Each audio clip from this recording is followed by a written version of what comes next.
നമസ്കാരം. മലയാളി വാർത്തയിലേക്ക് സ്വാഗതം. അതിദാരുണമായിട്ടുള്ള സംഭവമാണ് ഈ ഒരു നിമിഷത്തിൽ ഇപ്പോൾ റിപ്പോർട്ട് ചെയ്യപ്പെടുന്നത്. തിരുവനന്തപുരത്ത് 11 വയസ്സുകാരിയെ തൂങ്ങി മരിച്ച നിലയിൽ കണ്ടെത്തിയിരിക്കുകയാണ്. തിരുവനന്തപുരം ശ്രീകാര്യം പൗടിക്കോണത്താണ് സംഭവം നടന്നിരിക്കുന്നത്. പൗടിക്കോണം സുഭാഷ് നഗറിലെ വീടിനുള്ളിലാണ് തൂങ്ങിയ നിലയിൽ ഒരു 11 വയസ്സുകാരിയെ ഇപ്പോൾ കണ്ടെത്തിയിരിക്കുന്നത്. ഉച്ചയ്ക്ക് 2:30 ശേഷമായിരുന്നു സംഭവം നടക്കുന്നത്.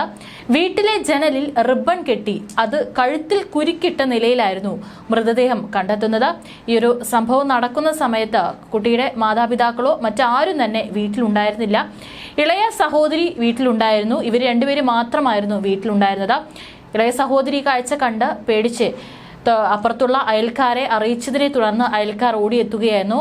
തുടർന്ന് അവരെത്തുന്ന സമയത്താണ് ഇത്തരത്തിലൊരു കാഴ്ച കണ്ടത്. ഈ ജനലിൽ ഒരു റിബൺ കെട്ടി അത് കഴുത്തിൽ കുരുക്കിട്ട നിലയിലായിരുന്നു കുട്ടിയുടെ ശരീരം കണ്ടെത്തുന്നത്. ഉടൻ തന്നെ അയൽക്കാർ റിബൺ മുറിച്ചു മാറ്റി ആശുപത്രിയിലേക്ക് എത്തിക്കുകയായിരുന്നു. സ്വാമിയാർ മഠം ശ്രീ നീലകണ്ഠ വിദ്യാപീഠത്തിൽ 6ാം ക്ലാസ് വിദ്യാർത്ഥിനിയാണ് ഇപ്പോൾ മരണപ്പെട്ടിരിക്കുന്നത്. ഒരുപക്ഷെ കളിക്കുന്നതിനിടെ ആത്മഹത്യ അഭിനയിച്ചതാണ് ദുരന്തത്തിൽ കലാശിച്ചതായിരിക്കാം എന്നുള്ള ഒരു പ്രാഥമിക നിഗമനത്തിലാണ് ഇപ്പോൾ പോലീസ്. പല കുട്ടികൾ വീട്ടിലാരുമില്ലാത്ത സമയത്ത് പലതരം കളികളിൽ ഏർപ്പെടാറുണ്ട്. ഒരുപക്ഷെ ഇത്തരത്തിൽ ആത്മഹത്യ അഭിനയിച്ച് കളിച്ചതാകാം ഒരുപക്ഷെ ഒരു മരണത്തിലേക്ക് നയിച്ചത് എന്നായിരിക്കാം പ്രാഥമിക നിഗമനം. പക്ഷേ കൂടുതൽ അന്വേഷണം വേണം. കാരണം ഒരു 11 വയസ്സുകാരിയാണ്, വീട്ടിൽ ആരും ഉണ്ടായിരുന്നില്ല. ഒരു 11 വയസ്സുകാരിക്ക് എങ്ങനെയാണ് ഈ ഒരു കുരുക്കിടാൻ സാധിച്ചത് തുടങ്ങിയിട്ടുള്ള സംശയങ്ങളും ഉയരുന്നുണ്ട്. സമീപത്തൊന്നും ആരും ഉണ്ടായിരുന്നില്ല. കുട്ടിയുടെ മാതാപിതാക്കളും വീട്ടിലുണ്ടായിരുന്നില്ല. ഇളയ സഹോദരിയും ഈ മരിച്ച 11 വയസ്സുകാരി മാത്രമായിരുന്നു വീട്ടിലുണ്ടായിരുന്നത്. അതുകൊണ്ട് തന്നെ സംശയങ്ങളും ഉയരുന്നുണ്ട്.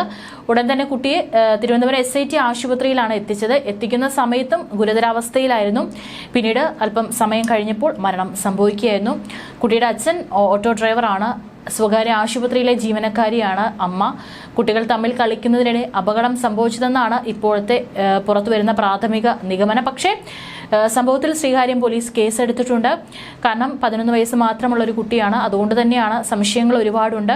ഇനി കേസെടുത്ത് വിശദമായി അന്വേഷിച്ചാൽ മാത്രമാണ് മറ്റെന്തെങ്കിലും കാരണങ്ങളുണ്ടോ മരണത്തിന് പിന്നിൽ എന്നുള്ള കാര്യത്തിലൊരു ഉത്തരം ലഭിക്കുകയുള്ളൂ. ഏതായാലും അതിദാരുണമായിട്ടുള്ള സംഭവമാണ്. കഴിഞ്ഞ കുറച്ച് ദിവസം മുൻപാണ് കാട്ടാക്കടയിൽ ഇതുപോലെ ഒരു +1 വിദ്യാർത്ഥി സ്കൂളിൽ തന്നെ തൂങ്ങി മരിച്ചത്.